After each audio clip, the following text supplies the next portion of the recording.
பாருங்கள் எப்படி இருக்குது பழம். மிளகா பழம் எப்படி செவனுக்கு இருக்குது பாருங்க.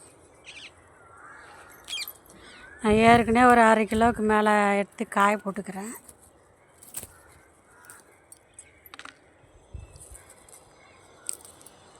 இது பறிச்சா எவ்வளோ வரும்னு தெரில. பறித்து பார்க்கலாம் எவ்வளோ, 1/2 கிலோ வருமா 1/4 கிலோ வருமா.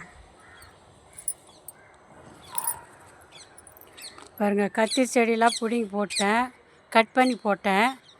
கட் பண்ணிவிட்டு இப்போ பாருங்கள் ரெண்டாவது துளுத்து வர்றாங்க. அது ஒரு மாதிரி பூச்சி அடிச்சிச்சா, ஆள் உயரத்துக்கு வேறு வளர்ந்து போச்சு. அதனால் கட் பண்ணிட்டேன். கட் பண்ணிவிட்டு தொழு உரம் கொஞ்சம் போட்டு, தொழு உரம்னா மாட்டு எருவு, அது கொஞ்சம் போட்டு மண் கலரி விட்டுக்கிறேன்.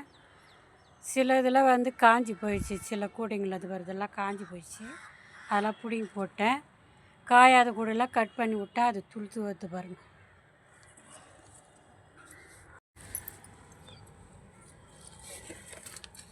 பாருங்கள், இவ்வளோ பழம் பறிச்சாச்சு. இன்னும் இருக்குது, இன்னும் பறிக்கலாம்.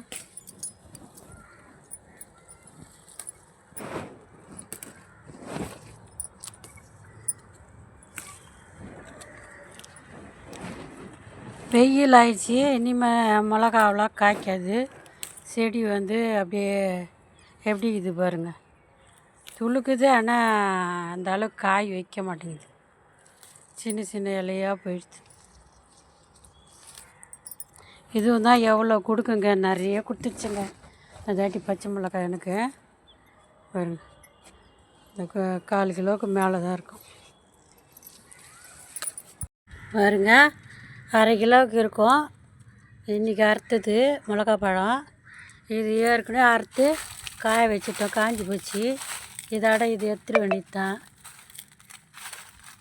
இதை எடுத்துட்டு இதை காய போட்டுக்கலாம். இது ஏற்கனவே அறுத்தது தான். இது